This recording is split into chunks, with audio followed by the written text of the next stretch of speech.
ಮೊದಲ ಸುದ್ದಿ ಮಧ್ಯಪ್ರಾಚ್ಯದಲ್ಲಿ ಆಗ್ತಾ ಇರುವಂಥ ಬೆಳವಣಿಗೆ ಬಗ್ಗೆ ಇದೆ. ಅದೇ ಸಂಘರ್ಷ ಮತ್ತೊಮ್ಮೆ ಮುಂದುವರೆದಿದೆ ಹಾರ್ಮುಜ್ ಜಲಸಂಧಿಯಲ್ಲಿ.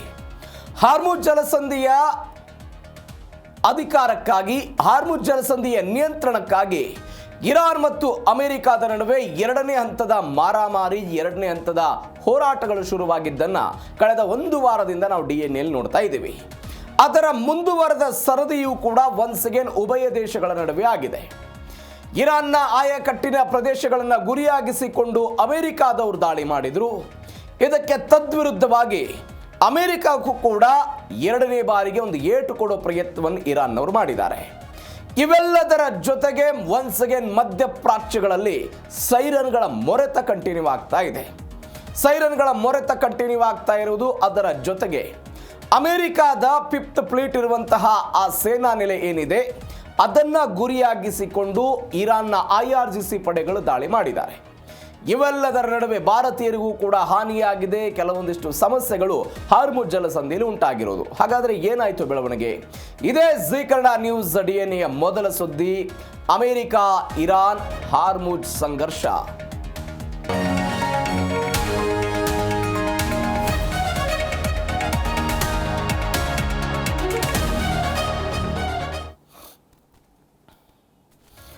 ಅಮೆರಿಕ ಮತ್ತು ಇರಾನ್ ನಡುವಿನ ಈ ಹೋರಾಟ ಅಥವಾ ಯುದ್ಧ ಮುಂದುವರಿತಾ ಇದೆ.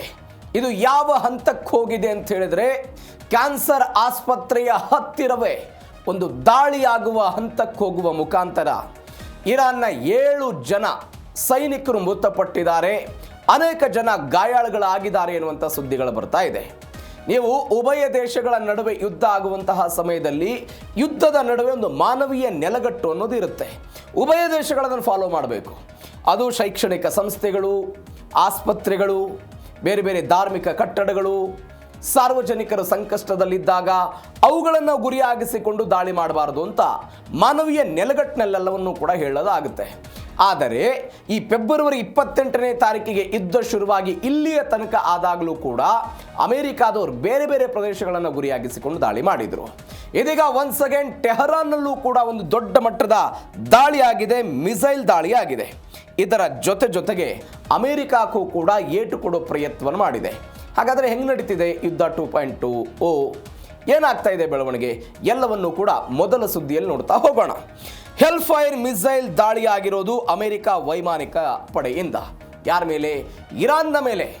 ಇರಾನ್ನ ಮಿಲಿಟರಿ ಪಡೆಗಳನ್ನು ಗುರಿಯಾಗಿಸಿಕೊಂಡು ಅಮೆರಿಕಾದವರು ವೈಮಾನಿಕ ದಾಳಿ ಮಾಡಿದರು. ನಾವು ಮೊನ್ನೆಷ್ಟೇ ನೋಡಿದ್ವಿ. ಮೊದಲ ಹಂತದಲ್ಲಿ 80, ಎರಡನೇ ಹಂತದಲ್ಲಿ 90, ಮೂರನೇ ಹಂತದಲ್ಲಿ 140. ಒಂದು ವಾರದಲ್ಲಿ ಹೆಚ್ಚು ಕಡಿಮೆ 300 ಗುರಿಗಳನ್ನು ಟಾರ್ಗೆಟ್ ಮಾಡಿಕೊಂಡು ಅಮೆರಿಕಾದವರು ಇರಾನ್ನ ಮೇಲೆ ದಾಳಿ ಮಾಡಿದ್ದಾರೆ ಅಂತ. ಇದೀಗ ಅದರ ಭಾಗವಾಗಿ ಹಾರ್ಮುಜ್ ಜಲಸಂಧಿಯ ಹತ್ತಿರದಲ್ಲಿ ಅಮೆರಿಕ ಮಿಸೈಲ್ ದಾಳಿಯನ್ನು ನಡೆಸಿದೆ.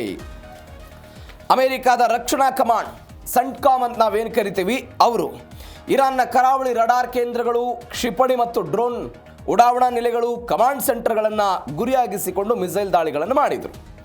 ಇದಾದ ನಂತರ ಒಂದು ಬೆಲ್ಮಾ ಎನ್ನುವಂಥ ಒಂದು ತೈಲ ಟ್ಯಾಂಕರ್, ಇದು ಇರಾನ್ನ ಕಾರ್ಗ್ ದ್ವೀಪದ ಕಡೆಗೆಲ್ಲ ಚಲನೆ ಆಗ್ತಾ ಇತ್ತು. ಇದಕ್ಕೆ ಪ್ರತಿಯಾಗಿ ಬಹರೇನ್, ಕುವೈತ್ ಮತ್ತು ಜೋರ್ಡಾನ್ನಲ್ಲಿರುವಂಥ ಅಮೆರಿಕ ಸೇನಾ ನೆಲೆಗಳನ್ನು ಗುರಿಯಾಗಿಸಿಕೊಂಡು ಅವರು ದಾಳಿ ಮಾಡಿದರು. ಮತ್ತೊಂದು ಕಡೆ ಸೆಂಟ್ ಕಿಟ್ಸ್ ಮತ್ತು ನೆವಿಸ್ ಜೊತೆಯಲ್ಲಿ ಟರ್ಕಿ ಮೂಲದ ಒಂದು ಕಂಪನಿಗೆ ಸೇರಿದಂಥ ಲೂನಿ ಎನ್ನುವಂಥ ಒಂದು 32 ವರ್ಷದ ಹಳೆಯ ಬಲ್ಕ್ ಕ್ಯಾರಿಯರ್ ಸರಕು ಹಡಗು ಈ ಅಪಘಾತದಲ್ಲಿ ಸಂಪೂರ್ಣವಾಗಿ ಮುಳುಗು ಹೋಗಿದೆ ಅಂತೆಲ್ಲ ಹೇಳಲಾಗ್ತಾ ಇದೆ. ಮತ್ತೊಂದು ಕಡೆ ಈ ಹಡಗು ಭಾರತದಿಂದ UAEಯ ಜಬೆಲ್ ಅಲಿ ಬಂದರ್ನತ್ತೆಲ್ಲ ಸರಕುಗಳನ್ನು ತೆಗೆದುಕೊಂಡು ಹೋಗಲಾಗ್ತಾ ಇತ್ತು. ಆ ಸಮಯದಲ್ಲಿ ಒಂದು ಅಪರಿಚಿತ ಹಡಗಿಗೆ ಡಿಕ್ಕಿ ಹೊಡೆದು ಕೆಲವೊಂದಿಷ್ಟು ಸಮಸ್ಯೆಗಳಾಯಿತು. ಅದಾದ ನಂತರ ಲೂನಿ ಹಡಗಿಗೆ ಮಧ್ಯಭಾಗದ ಮುಂಡಕ್ಕೆ, ಮಧ್ಯಭಾಗದ ಒಂದು ಪ್ರದೇಶ ಏನಿರುತ್ತೆ ಅದಕ್ಕೊಂದು ದೊಡ್ಡ ಮಟ್ಟದ ಹಾನಿಯಾಯಿತು. ಹೀಗಾಗಿ ಬೋಟ್ನ ಒಳಗಡೆ ವಿಪರೀತವಾದಂಥ ನೀರು ಎಲ್ಲ ಹೋಗೋದಕ್ಕೆ ಶುರುವಾಯಿತು. ಅದಾದ ನಂತರ ಹಡಗು ಸಂಪೂರ್ಣವಾಗಿ 2 ತುಂಡಾಗಿ ಸಮುದ್ರದೆಲ್ಲ ಮುಳುಗಿದೆ ಅಂತ ಹೇಳಲಾಗ್ತಾ ಇದೆ. ನಾನು ಆವಾಗಲೇ ಹೇಳಿದೆ ಒಂದು ಬೆಲ್ಮಾ ಎನ್ನುವಂಥ ಹಡಗು ಅಂತ. ನೀವು ನೋಡಿ, ಅಮೆರಿಕಾದವರು ಒಂದು ನೀತಿಯನ್ನು ತೆಗೆದುಕೊಂಡು ಬಂದರು. ಏನು ನೀತಿಯನ್ನು? ಯಾವ ಕಾರಣಕ್ಕಾಗಿಯೂ ಕೂಡ ಯಾವ ದೇಶ ಇರಾನ್ನ ಜೊತೆಗೆ ವ್ಯಾಪಾರ ವಹಿವಾಟು ಮಾಡಬಾರ್ದು, ಅಲ್ಲಿಂದ ತೈಲವೂ ಹೋಗಬಾರ್ದು, ಬೇರೊಂದು ದೇಶದಿಂದ ಆ ಬಂದರಿಗೆ ಯಾವ ವಸ್ತುಗಳು ಕೂಡ ಬರಬಾರ್ದು ಅಂತ. ಆದರೆ ಈ ಬೆಲ್ಮಾ ಎನ್ನುವಂಥ ಹಡಗು ಏನಾಗ್ತಾ ಇತ್ತು, ಅರಬ್ಬಿ ಸಮುದ್ರ ಮತ್ತು ಪರ್ಷಿಯನ್ ಕೊಲ್ಲಿಯ ಇರಾನ್ನತ್ತ ಧಾವಿಸ್ತಾ ಇತ್ತು. ಕೆರಿಬಿಯನ್ ದ್ವೀಪಕ್ಕೆ ಸಂಬಂಧಪಟ್ಟಂಥ ಹಡಗಿದು.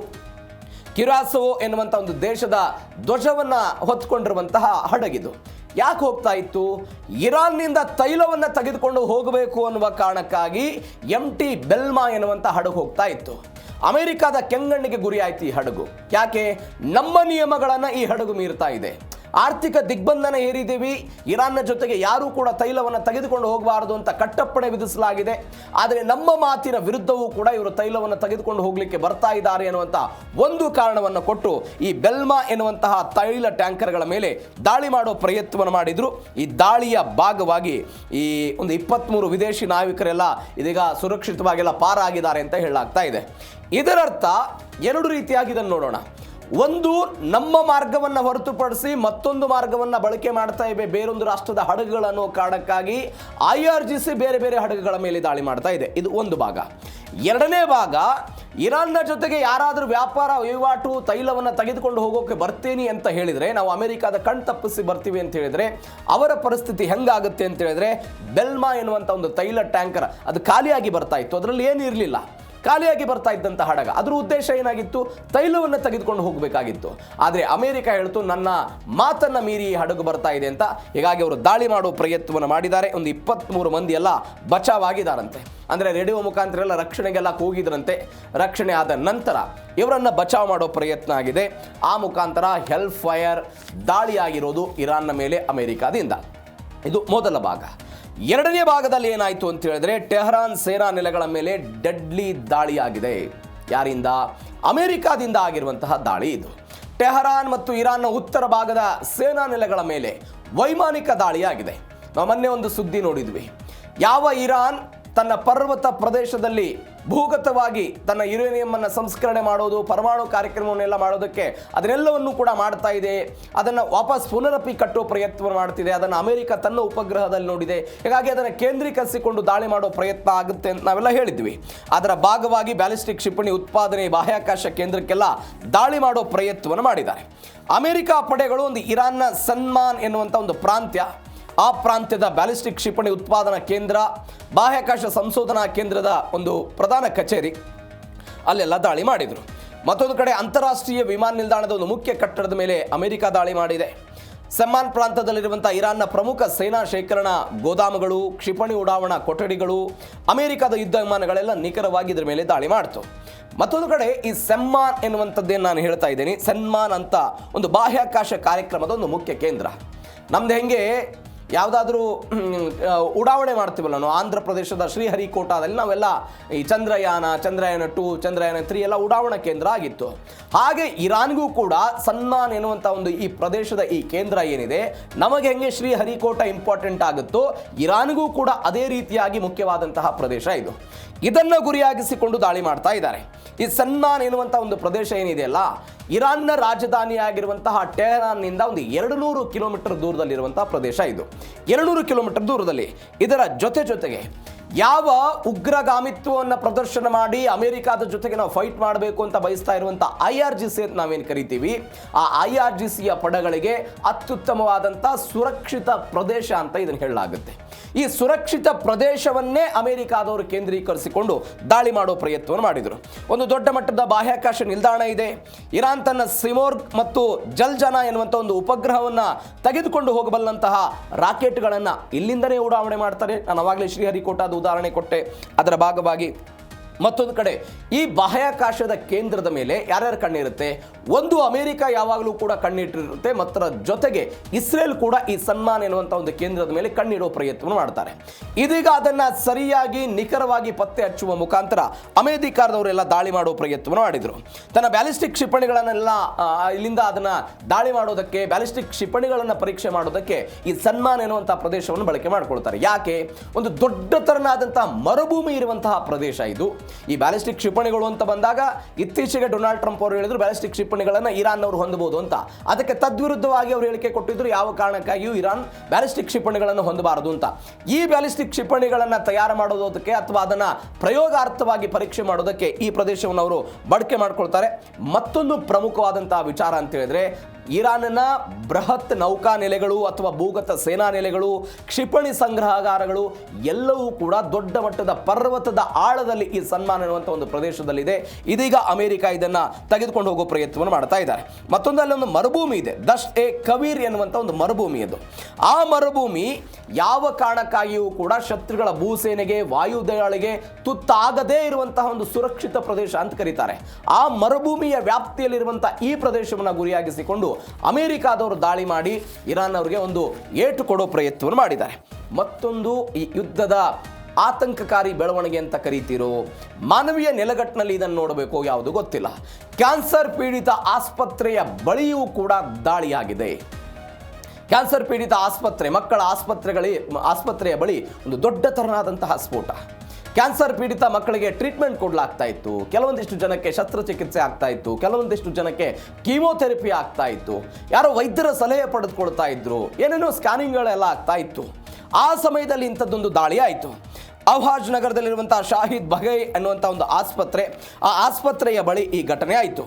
ಇರಾನ್ನ ನೈಋತ್ಯ ನಗರ ಅವಾಜ್ ಅನ್ನುವಂಥದ್ದು, ಇಲ್ಲಿ ಟ್ರೀಟ್ಮೆಂಟ್ ಕೊಡುವಂತಹ ಸಮಯದಲ್ಲಿ ಇದೆಲ್ಲ ಘಟನೆ ಆಯಿತು. ಭೂಸೇನಾ ವಿಭಾಗಕ್ಕೆ IRGCಗೆ ಸೇರುತ್ತಿದ್ದು ಶಹೀದ್ ಬಘೇರಿ ಅನ್ನುವಂಥ ಒಂದು ಆಸ್ಪತ್ರೆ. ಇಲ್ಲೆಲ್ಲ ದಾಳಿ ಮಾಡಿದ್ದಾರೆ. ಒಂದು ರಕ್ತದ ಕಾಯಿಲೆ, ಕ್ಯಾನ್ಸರ್ ಪೀಡಿತ ಮಕ್ಕಳಿಗೆ ಕಿಮೋಥೆರಪಿ ಚಿಕಿತ್ಸೆಯನ್ನೆಲ್ಲ ಕೊಡಲಾಗ್ತಾ ಇತ್ತು. ಒಂದು 121 ಕ್ಯಾನ್ಸರ್ ಪೀಡಿತ ಮಕ್ಕಳೆಲ್ಲ ಸೇರಿದಂತೆ 211 ರೋಗಿಗಳನ್ನು ಈಗ ಸುರಕ್ಷಿತವಾಗೆಲ್ಲ ಬೇರೆ ಕಡೆಗೆ ಸ್ಥಳಾಂತರ ಮಾಡಲಾಯಿತು. ಸದ್ಯಕ್ಕೆ ಆಸ್ಪತ್ರೆಯನ್ನೆಲ್ಲ ಮುಚ್ಚಲಾಗಿದೆ. ಮತ್ತೊಂದು ಕಡೆ ಇದನ್ನು ಮಾನವೀಯ ನೆಲೆಗಟ್ಟಿನಲ್ಲಿ ಇರಾನ್ ಟೀಕೆ ಟಿಪ್ಪಣಿ ಮಾಡಿದೆ. ಏನಂತ? ಇದೊಂದು ಯುದ್ಧ ಅಪರಾಧಿ ಘಟನೆ, ಇದು ಯುದ್ಧ ಅಪರಾಧಿ ಘಟನೆ ಅಂತ ಹೇಳ್ತಾ ಇದ್ದಾರೆ. ನೀವು ನೋಡಿ, ಯುದ್ಧ ಶುರುವಾಯ್ತಲ್ಲ, ದಕ್ಷಿಣ ಇರಾನ್ನ ಒಂದು ಮಿನಾಬ್ ನಗರ ಅಂತ ನಮಗೆಲ್ಲ ಗೊತ್ತಿದೆ, ಅದನ್ನ ಬಾರಿ ನಾವು ಚರ್ಚೆ ಮಾಡಿದ್ದೀವಿ. ಈ ಮಿನಾಬ್ ನಗರದಲ್ಲಿ ಒಂದು ಶಾಲೆ ನಡೀತಾ ಇತ್ತು. ಆ ಶಾಲೆಯ ಮೇಲೆ ಬಾಂಬ್ ದಾಳಿ ಆಯಿತು. 135 ಜನ ವಿದ್ಯಾರ್ಥಿಗಳು ಏಕಕಾಲಕ್ಕೆಲ್ಲ ಮೃತಪಟ್ಟಿದ್ದನ್ನು ನೋಡಿದ್ದೀವಿ. ಅದೇ ರೀತಿಯಾಗಿ ನಿಯೋಗವೂ ಕೂಡ ಹೋಗಿದ್ದನ್ನು ನೋಡಿದ್ದೀವಿ. ಆ ಮಾದರಿಯಲ್ಲಿ ನಿಯೋಗವು ಹೋಗಿದ್ದನ್ನು ನೋಡಿದ್ದೀವಿ. ಅಂತಾರಾಷ್ಟ್ರೀಯ ಮಟ್ಟದಲ್ಲಿ ಅದಕ್ಕೆ ಆಕ್ರೋಶ ಹೊರಹಾಕಿದ್ದನ್ನು ನೋಡಿದ್ದೀವಿ. ನಾನು ಅವಾಗಲೇ ಹೇಳಿದೆ, ಎರಡು ದೇಶಗಳ ನಡುವೆ ಯುದ್ಧ ನಡೆಯುವಂತಹ ಸಮಯದಲ್ಲೂ ಕೂಡ ಮಾನವೀಯ ಆಧಾರತೆ ಇರಬೇಕು ಅಂತ. ಆಸ್ಪತ್ರೆಗಳು, ಶಾಲಾ ಮಕ್ಕಳನ್ನು ಟಾರ್ಗೆಟ್ ಮಾಡಿ ದಾಳಿ ಮಾಡಬಾರದು ಅಂತ. ಇದೀಗ ಇರಾನ್ ಈ ಕ್ಯಾನ್ಸರ್ ಪೀಡಿತ ಆಸ್ಪತ್ರೆಗಳ ಪಕ್ಕ ಆದಂತಹ ಈ ಸ್ಫೋಟಕ್ಕೇನು ಹೇಳ್ತಾ ಇದೆ ಅಂತ ಹೇಳಿದ್ರೆ, ಇದೊಂದು ಯುದ್ಧ ಅಪರಾಧ ಅಂತ. ಅಮೆರಿಕಾದ ಸಮರ್ಥನೆ ಏನಿದೆ ಅದಕ್ಕೆ? ಹಾಗಾದರೆ ಅಮೆರಿಕ ಕೊಡ್ತಾ ಇರುವಂಥ ಸಮರ್ಥನೆ, ನಾವು ಆಸ್ಪತ್ರೆಯನ್ನು ಗುರಿಯಾಗಿಸಿಕೊಂಡು ದಾಳಿ ಮಾಡಿಲ್ಲ, ನಮ್ಮ ಗುರಿ ಏನಿದ್ದು ಕೂಡ ಅದು ಹಾರ್ಮುಜ್ ಜಲಸಂಧಿ ಮಾತ್ರ ಆಗಿತ್ತು. ಹಾರ್ಮುಜ್ ಜಲಸಂಧಿಯ ಹಡಗುಗಳು ಅಥವಾ IRGCಯನ್ನು ಗುರಿಯಾಗಿಸಿಕೊಂಡು ನಾವು ದಾಳಿ ಮಾಡಿದ್ದೀವಿ, ಬೇಕಂತಲೇ ಇಂಥದ್ದೊಂದು ದಾಳಿಯನ್ನು ಮಾಡಿಲ್ಲ ಅಂತ ಅವರು ಹೇಳ್ತಾ ಇದ್ದಾರೆ. ಇದರ ಭಾಗವಾಗಿ ಒಂದು 13 ಶಕ್ತಿಶಾಲಿ ಕ್ಷಿಪಣಿಗಳನ್ನು ಅಮೆರಿಕಾದವರು ಉಡಾಯಿಸಿದ್ರು. ಅದಾದ ನಂತರ 7 ಜನ ಸೈನಿಕರೆಲ್ಲ ಮೃತಪಟ್ಟಿದ್ದಾರೆ, 13 ಜನಕ್ಕೆ ಗಂಭೀರವಾಗಿ ಗಾಯಗಳಾಗಿದೆ. ಎಲ್ಲಕ್ಕಿಂತ ಹೆಚ್ಚಾಗಿ ನೀವು ನೋಡಿ, ಕಳೆದ 1 ವಾರದಿಂದ ಆಗಿರುವಂಥ ಬೆಳವಣಿಗೆಯ ಬಗ್ಗೆ ಇರಾನ್ನ ಆರೋಗ್ಯ ಸಚಿವಾಲಯದ ವಕ್ತಾರ ಫಾತೆಮಾ ಮೊಹಾಜರಾನಿ ಈ ವ್ಯಕ್ತಿ ಹೇಳ್ತಾರೆ, ಕಳೆದ 4 ದಿನಗಳಿಂದ 35ಕ್ಕೂ ಹೆಚ್ಚು ನಾಗರಿಕರು, ಸೈನಿಕರು ಮೃತಪಟ್ಟಿದ್ದಾರೆ, 300ಕ್ಕೂ ಹೆಚ್ಚು ಜನ ಗಾಯಗೊಂಡಿದ್ದಾರೆ. ಯಾವ ಕಾರಣಕ್ಕಾಗಿ? ಅಮೆರಿಕ ಯುದ್ಧವನ್ನು 2ನೇ ಹಂತಕ್ಕೆ ತೆಗೆದುಕೊಂಡು ಹೋಗಿದ್ದರ ಕಾರಣಕ್ಕಾಗಿ ಇಂಥದ್ದೊಂದು ಭೀಕರತೆ ಇರಾನ್ನಲ್ಲಿ ಸಂಭವಿಸಿದೆ ಅಂತ ಅಲ್ಲಿಯ ವಕ್ತಾರರು ಕೊಟ್ಟಿರುವಂಥ ಹೇಳಿಕೆ ಅದು. ಇದೆಲ್ಲವೂ ಕೂಡ ಬೆಳವಣಿಗೆ ಆಯಿತು. ಇದಾದ ನಂತರ ಅಮೆರಿಕಾಗೆ ಒಂದು ದೊಡ್ಡ ಮಟ್ಟದ ಹೊಡೆತ ಬಿದ್ದಿದೆ. ಅದು ಅಮೆರಿಕಾದ ಬೇಹುಗಾರಿಕಾ ಯುದ್ಧ ವಿಮಾನ ಢಮಾರ್ ಅಂದಿರೋ ಘಟನೆ. F-15 ಅವರು ಕಳೆದುಕೊಂಡ್ರು. ಮೊನ್ನೆ ಇತ್ತೀಚೆಗೆ ಒಂದು ಡ್ರೋನನ್ನು ಕಳೆದುಕೊಳ್ಳುವ ಪ್ರಯತ್ನ ಆಯಿತು ಅಮೆರಿಕಾದ್ದು. ಆ ನಿಟ್ಟಿನಲ್ಲಿ ಹಿನ್ನಡೆಯನ್ನು ಅಮೆರಿಕಾದವರು ಅನುಭವಿಸಿದ್ರು. ಯಾಕಂದರೆ ತಾಂತ್ರಿಕವಾಗಿ ಶಕ್ತಿ ಸಾಮರ್ಥ್ಯವನ್ನು ಹೊಂದಿರುವಂತಹ ಇದೇ ಅಮೆರಿಕಾಗೆ ಈ ರೀತಿಯಾಗಿ ಇರಾನ್ನಿಂದ ದಾಳಿ ಆಗುತ್ತೆ ಅಥವಾ ತನ್ನ ತಂತ್ರಜ್ಞಾನವನ್ನು ಕಳೆದುಕೊಳ್ಳುತ್ತೆ ಅನ್ನುವಂಥ ವಿಚಾರ. ಇದೀಗ ದುಬಾರಿ ಬೇಹುಗಾರಿಕಾ ಯುದ್ಧ ವಿಮಾನವನ್ನು ನಾಶ ಮಾಡಿದ್ದಾರೆ. US-ನ MQ-9 ಎನ್ನುವಂತಹ ರಿಫರ್ ಡ್ರೋನನ್ನು IRGCಯವರು ಹೊಡೆದುರುಳಿಸಿರುವಂಥ ಘಟನೆ ಇದು. IRGC ಮತ್ತು ಇರಾನ್ ಭೂಸೇನೆ ದಕ್ಷಿಣ ಇರಾನ್ ವಾಯು ಪ್ರದೇಶದಲ್ಲಿ ಅಮೆರಿಕಾದ ಬೇಹುಗಾರಿಕಾ ಡ್ರೋನ್ ಮತ್ತು ಯುದ್ಧ ವಿಮಾನಗಳನ್ನು ಹೊಡೆದುರುಳಿಸಿದ್ದೀವಿ ಅಂತ ಅಧಿಕೃತವಾಗಿ ಹೇಳಿಕೊಂಡ್ರು. ಒಂದು ಖುಜಸ್ತಾನ್ನ ಅಂದಿಮೆಶ್ಕ್ ಎನ್ನುವಂಥ ಒಂದು ವಾಯು ಪ್ರದೇಶ, ಅಲ್ಲಿ MQ-9 ರಿಫರ್ ಎನ್ನುವಂಥ ಒಂದು ಬೇಹುಗಾರಿಕಾ ಡ್ರೋನ್ ಓಡಾಡ್ತಾ ಇತ್ತು. ಅದನ್ನು ಇರಾನ್ನಿಯವರು ಎಲ್ಲ ಹೊಡೆದುರುಳಿಸಿದ್ರು.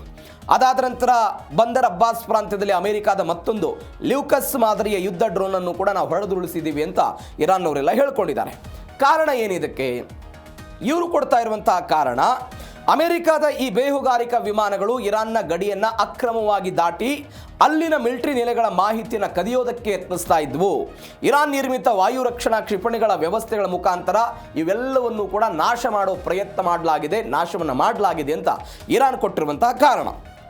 ಇದರ ಜೊತೆಗೆ ಹಾರ್ಮುಜ್ ಜಲಸಂಧಿಯ ಸಮೀಪ ಒಂದು 4 ಮಿಲಿಯನ್ ಮೌಲ್ಯದ MQ-1C ಗ್ರೇ ಈಗಲ್ ಎನ್ನುವಂಥ ಒಂದು ಡ್ರೋನ್ ಅನ್ನು ಕೂಡ ಇದೇ IRGCಯ ಏರೋಸ್ಪೇಸ್ಗಳು ಹೊಡೆದುರುಳಿಸಿದ್ದನ್ನು ನಾವೆಲ್ಲ ನೋಡಿದ್ವಿ. ಇದಾಯಿತು. ಇದಕ್ಕೆ ಅಮೆರಿಕಾದಲ್ಲಿ ಏನು ಪ್ರತಿಕ್ರಿಯೆ ಬಂತು? ಈ ಪೆಂಟಗನ್ನ ಮಾಜಿ ಸೈನಿಕರೊಬ್ಬರೆಲ್ಲ ಮಾತನಾಡಿದರು ಇದರ ಬಗ್ಗೆ. ಅಮೆರಿಕದ ಅತ್ಯಾಧುನಿಕ ರೆಡಾರ್ ವಿಮಾನಗಳು, ಯುದ್ಧ ವಿಮಾನಗಳು, ಇಂಧನ ಮರುಪೂರ್ಣ ಟ್ಯಾಂಕರ್ ನೌಕೆಗಳು ಸೇರಿದಂತೆ ಶತಕೋಟಿ ಡಾಲರ್ ಮೌಲ್ಯದ ಮಿಲಿಟರಿ ಸಾಮಗ್ರಿಗಳು ಈ ಯುದ್ಧದಲ್ಲಿ ಧ್ವಂಸ ಆಗಿದೆ ಅಥವಾ ಸಂಪೂರ್ಣವಾಗಿ ಜಖಂಗೊಂಡಿದೆ ಅಂತ ಯಾರು ಹೇಳ್ತಾ ಇರೋದು? ಅಮೆರಿಕದ ಪೆಂಟಗನ್ನ ಮಾಜಿ ಸೈನಿಕರೊಬ್ಬರು ಮಾತನಾಡ್ತಾ ಇರುವಂಥ ವಿಚಾರ. ಅಂದರೆ ಯಾವ ಅಮೆರಿಕ ಇರಾನ್ನ ಒಟ್ಟಾರೆ ವಾಯುಪಡೆ ನಮ್ಮ ಜುಟ್ಟಲ್ಲಿದೆ, ಅವರು ಸಂಪೂರ್ಣವಾಗಿ ಹತಾಶರಾಗಿ ಹೋಗ್ಬಿಟ್ಟಿದ್ದಾರೆ ಅಂತ ಟ್ರಂಪ್ ಮಾತನಾಡ್ತಾರಲ್ಲ, ಅವರದ್ದೇ ಸೈನ್ಯಕ್ಕೆ ಆಗಿರುವಂತಹ ಏಟಿನ ಬಗ್ಗೆ ಮತ್ತು ಅವರು ಕಳೆದುಕೊಂಡಿರುವಂತಹ ತಾಂತ್ರಿಕ ಈ ಎಲ್ಲ ಬೆಳವಣಿಗೆಗಳು, ಡ್ರೋನ್ಗಳು, ಯುದ್ಧ ವಿಮಾನಗಳು ಶತಕೋಟಿ ಡಾಲರ್ ರೂಪಾಯಿನಲ್ಲಿ ಈ ಎಲ್ಲವೂ ಕೂಡ ಹಾಳಾಗಿದೆ ಅಂತ ಸ್ವತಃ ಅಮೆರಿಕಾದವರು ಒಪ್ಕೊಳ್ತಾ ಇದ್ದಾರೆ. ಆ ಮುಖಾಂತರ ಈ ಬೇಹುಗಾರಿಕೆ ಯುದ್ಧದ ಒಂದು ವಿಮಾನನ್ನ ಇರಾನ್ ಪಡೆದವರು ಡಮಾರ್ ಮಾಡಿರುವಂಥ ಬೆಳವಣಿಗೆ. ಮತ್ತೊಂದು ಬೆಳವಣಿಗೆ ಏನಾಯಿತು? ಇದು ಅಮೆರಿಕ ಮತ್ತು ಇರಾನ್ನ ಬೆಳವಣಿಗೆ ಆದರೆ ಸಹಜವಾಗಿ ತೈಲದ ಮೇಲೆ ಇದರ ಏಟು ಬೀಳುತ್ತೆ, ತೈಲದ ಮೇಲೆ ಇದರ ಹೊಡೆತ ಬೀಳುತ್ತೆ. ನಾವು ಕಳೆದ 4 ದಿನಗಳಿಂದ ಇದರ ಬಗ್ಗೆ ಎಲ್ಲ ಕೂಡ ನೋಡ್ತಾ ಇದ್ದೀವಿ. ತೈಲಕ್ಕೆ ಏನಾಗುತ್ತೆ ಅದರ ಬಗ್ಗೆ ನೋಡ್ತಾ ಹೋಗೋಣ. ತೈಲ ಅನಿಲ ರಫ್ತು ಬಂದ್ IRGC ವಾರ್ನ್ ಕೊಟ್ಟಿದೆ. ಇದು ಮೊದಲ ಬಾರಿಗೆ ಅಲ್ಲ, ಅವರು ಹೇಳ್ತಾ ಇದ್ದಾರೆ. ನಿನ್ನೆಯೂ ಕೂಡ ಇದರ ಬಗ್ಗೆ ನಾವು ನೋಡಿದ್ವಿ. ಏನಂತ ಹೇಳಿದರು ಇರಾನ್ನವರು? ಯಾವ ದೇಶಕ್ಕೂ ಕೂಡ ಹಾರ್ಮುಜ್ ಜಲಸಂಧಿದ ತೈಲವನ್ನು ರಫ್ತು ಮಾಡೋದಕ್ಕೆ ನೀವು ಅವಕಾಶ ಕೊಡ್ತಿದ್ದೀರೋ ಅದು ನನಗೆ ಸಿಗದೆ ಹೋದರೆ ಮತ್ತೊಬ್ಬರಿಗೂ ಕೂಡ ಸಿಗಬಾರದು ಅನ್ನೋದು IRGCಯ ವಾದ ಆಗಿತ್ತು. ಇದೀಗ ಒನ್ಸ್ ಅಗೇನ್ ಪುನರಪಿ ಅದನ್ನು ಹೇಳೋ ಪ್ರಯತ್ನ ಮಾಡ್ತಿದ್ದಾರೆ ಅವರು. ತನ್ನ ಬಂದರುಗಳ ಮೇಲೆ ಅಮೆರಿಕ ನೌಕಾ ದಿಗ್ಬಂಧನಕ್ಕೆ ಇರಾನ್ ಕೆಂಡವಾಗಿದೆ, ಮಧ್ಯಪ್ರಾಚ್ಯದಲ್ಲಿ ತೈಲ ಅನಿಲ ರಫ್ತವನ್ನು ಸ್ಥಗಿತಗೊಳಿಸೋದಾಗೆಲ್ಲ ವಾರ್ನ್ ಮಾಡ್ತಿದ್ದಾರೆ. ತೈಲ ರಫ್ತು ಎಲ್ರಿಗೂ ಇರಬೇಕು, ಇಲ್ಲದೇ ಇದ್ದರೆ ಯಾರಿಗೂ ಸಿಗೋದಿಲ್ಲ ಅಂತ ನಾನು ಹೇಳಿದೆ ಅವಾಗಲೇ. ಯಾವ ಒಂದು ದೇಶಕ್ಕೆ ಅವಕಾಶ ಸಿಕ್ಕರೆ ಆ ಅವಕಾಶ ನಮಗೂ ಸಿಗಬೇಕು. ಮತ್ತೊಂದು ದೇಶದ ಮೇಲೆ ಇಲ್ಲದಂತಹ ಆರ್ಥಿಕ ದಿಗ್ಬಂಧನ ನನ್ನ ಮೇಲೆ ಯಾಕೆ? ಈ ಪ್ರಶ್ನೆಯನ್ನು ಇರಾನ್ನವರು ಕೇಳ್ತಾ ಇದ್ದಾರೆ. ಹೀಗಾಗಿ ಇರಾನ್ ಮಾರಾಟವನ್ನು ತಡೆದ್ರೆ ಹಾರ್ಮುಜ್ ಜಲಸಂಧಿ ಬಂದ್ ಆಗುತ್ತೆ ಅಂತ ಅವರಿಗೆ ಒಂದು ಅಸ್ತ್ರವಾಗಿ ಸಿಕ್ಕಿದೆ. ಹಾರ್ಮುಜ್ ಜಲಸಂಧಿಯನ್ನು ಬಂದ್ ಮಾಡೋದು, ಮಧ್ಯಪ್ರಾಚ್ಯಗಳ ಆರ್ಥಿಕತೆಗೆ ಹೊಡೆತ ಕೊಡೋದು ಇರಾನ್ಗೆ ಒಂದು ದೊಡ್ಡ ಮಟ್ಟದ ಅಸ್ತ್ರವಾಗಿ ಸಿಕ್ಕಿರೋದು. ಬಿಕಾಸ್ ನಾವು ಅನೇಕ ಬಾರಿ ಚರ್ಚೆ ಮಾಡಿದ್ದೀವಿ, ಹಾರ್ಮುಜ್ ಜಲಸಂಧಿ ಬಂದಾದರೆ ಕೇಫ್ ಆಫ್ ಗುಡ್ ಹೋಪನ್ನು ಬಳಕೆ ಮಾಡ್ಕೊಂಡು ಅವರು ಬರಬೇಕಾದಂಥ ಅನಿವಾರ್ಯತೆ, ವಿಮೆ ಹಣ ಹೆಚ್ಚಳಾಗುತ್ತೆ, ಸಾಗಾಟ ವೆಚ್ಚ ಹೆಚ್ಚಳಾಗುತ್ತೆ, 14-15 ದಿನಗಳ ಕಾಲ ಮತ್ತೆ ಶಿಪ್ಪಿಂಗ್ ಚಾರ್ಜ್ಗಳೆಲ್ಲ ಜಾಸ್ತಿ ಆಗ್ತಾ ಹೋಗುತ್ತೆ. ಈ ಕಾರಣಕ್ಕಾಗಿ ಹೊಡೆತ ಬೀಳುತ್ತೆ ಅನ್ನುವಂಥ ಆತಂಕ. ಹೀಗಾಗಿ ಇರಾನ್ ಒಂದು ತೈಲ ಮಾರುಕಟ್ಟೆಗೆ ಒಂದು ಎಚ್ಚರಿಕೆ ಕೊಡೋ ಪ್ರಯತ್ನವನ್ನು ಮಾಡ್ತಿದೆ. ಹೀಗಾಗಿ ನೋಡೋಣ ಏನಾಗುತ್ತೆ ಅಂತ.